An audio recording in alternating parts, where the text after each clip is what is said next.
I went to the wedding of a junior colleague from work, only for the bride to say, "People with a low education and who are poor should sever ties with my husband." She was looking down on me because I dropped out of school. Rather than stopping her, my colleague, the groom, joined her in mocking me.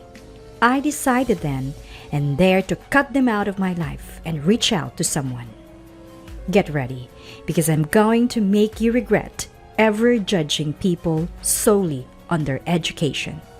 My name is Godwin, and I'm 32. I was raised in an average family, neither rich nor poor, the only son of working parents. What sets me apart is that while most of my classmates were thinking about high school, I was frantically searching for a job. Both of my parents are college graduates, but I was eager to start working as soon as possible. At first, they were confused but eventually supported me, saying it's my life to live as I see fit. I first worked as a factory laborer in my hometown, then switched jobs to become a painting contractor site supervisor. Now, I've been employed at a publicly traded major machinery manufacturer for 7 years. I'm a service department manager, visiting clients to handle machinery installation, repairs, and maintenance. Today, I have another round of repairs and maintenance visits planned.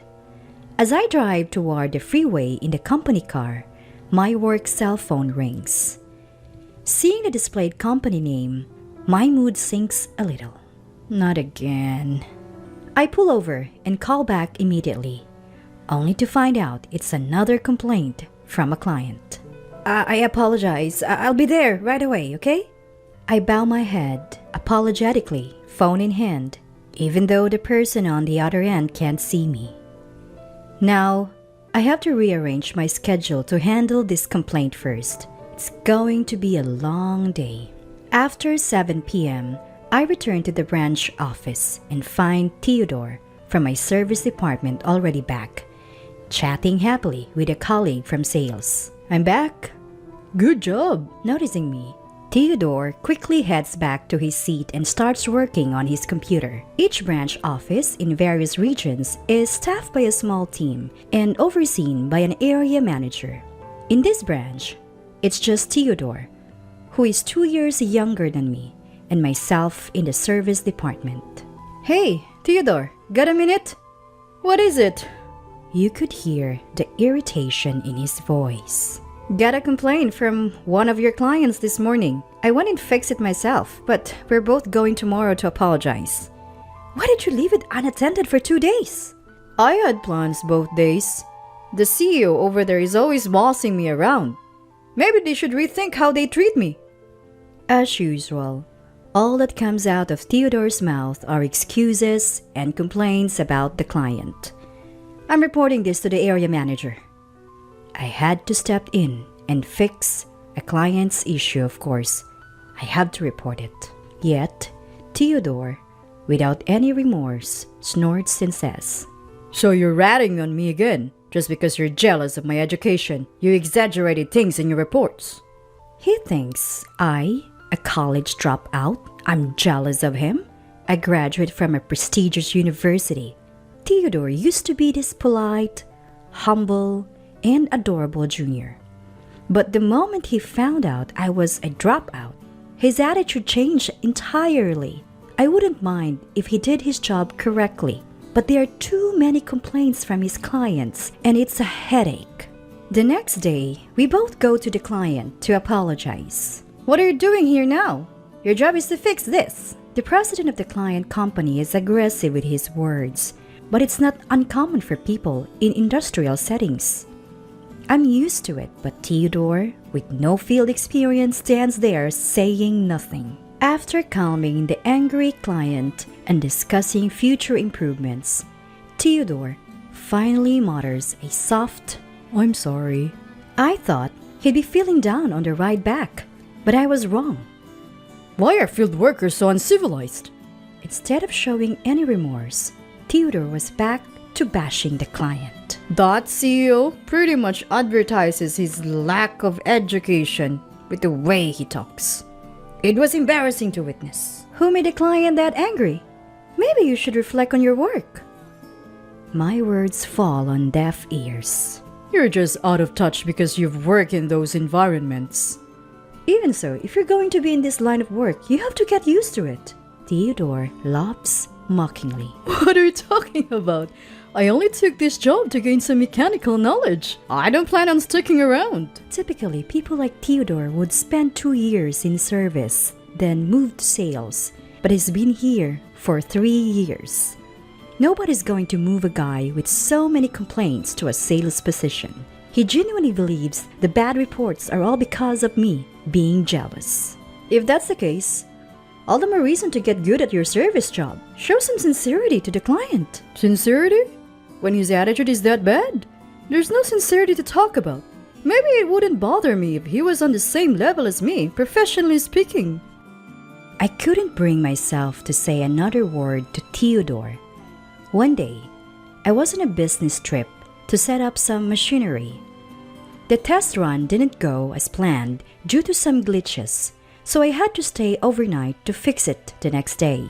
We had limited staff at the branch, so when major tasks like this came up, other local branches would help out. As I was looking for a place to eat near the hotel, someone called out to me. Hey, what are you up to? Turning around, there stood Theodore, arm in arm with a woman. Oh, hey, Theodore, good evening. I greeted the woman beside him and offered a handshake, which she accepted without a word. This is my girlfriend, Selena.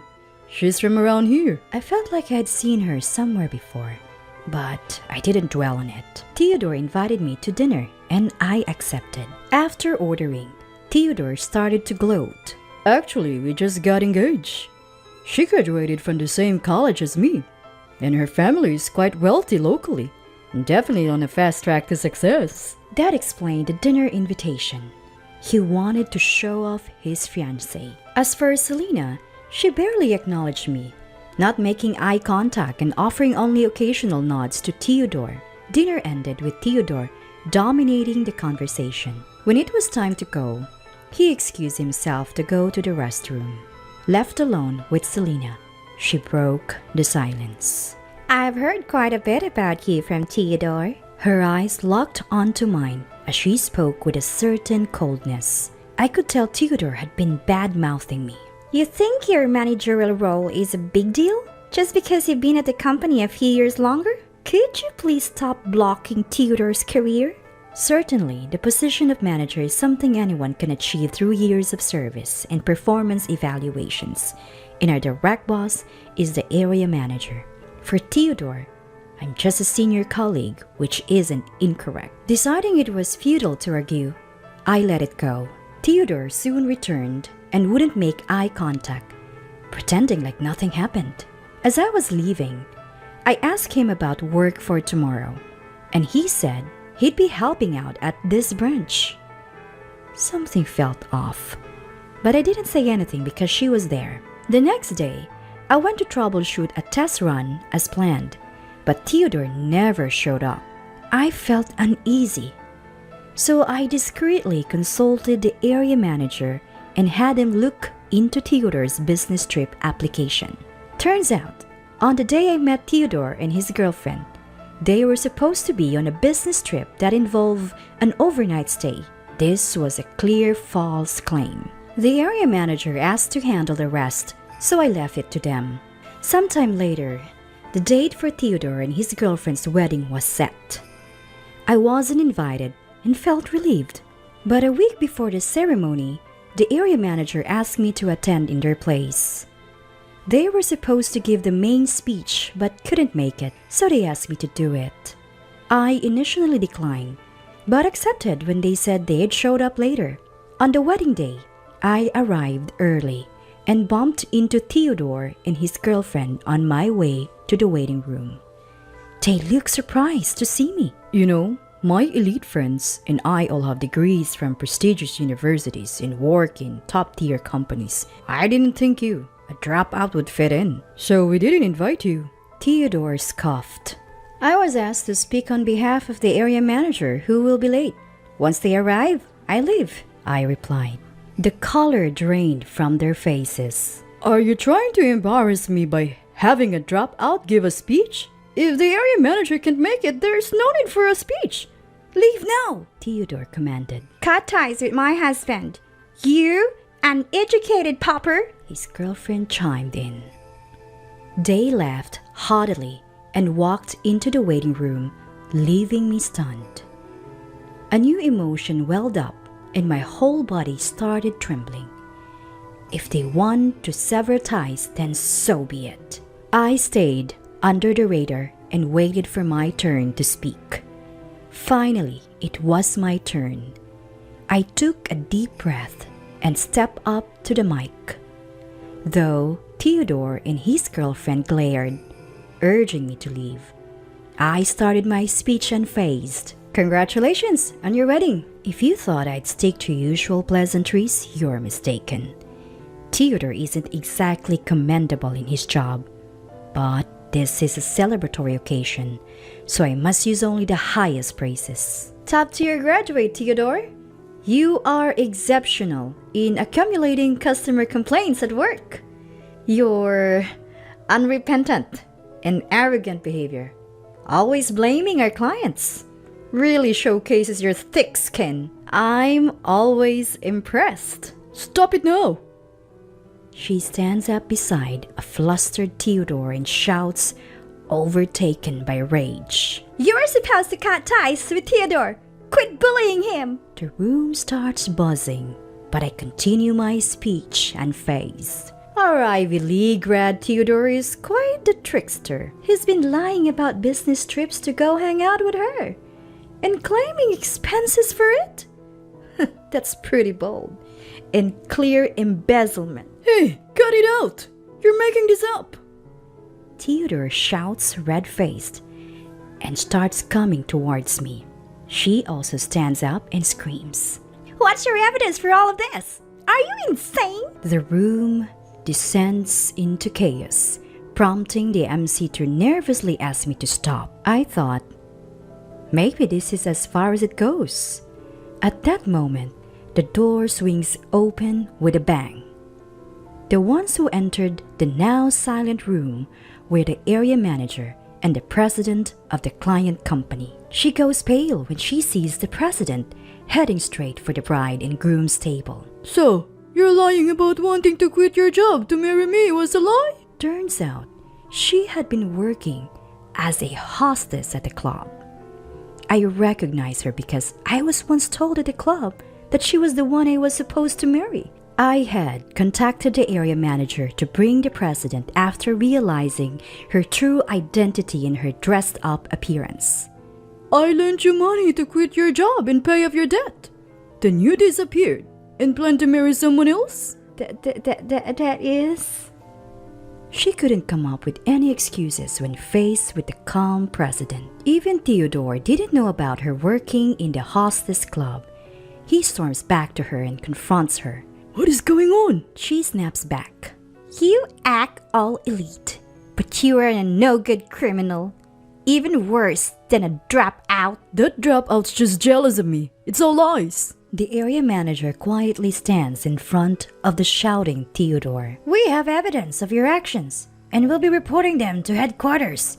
You'll be suspended until a decision is made. Realizing the gravity of the situation, Theodore stands there, his face ashen. The president says to her, We'll be speaking through lawyers from now on. The once defiant woman breaks down in tears. The MC wisely suspends the ceremony and the guests are asked to leave. I leave the scene with the area manager and the president. Rumor has it that Theodore and she had planned to get their marriage certificate after the ceremony, but now it's off. Both families are blaming each other and fighting over the wedding costs. Theodore was fired for misconduct, and they're calculating the exact amount he embezzled for restitution. The only thing that stings a bit is that the area manager also received a pay cut for poor supervision of his subordinates. Theodore had timed his business trips to coincide with days when major tasks like machine installments were happening, and the area manager had approved these trips. As for the woman facing fraud charges from the CEO for her sham marriage, she'll likely be tied up in court for a while. Of course, I've cut ties with Theodore and haven't spoken to him since that day.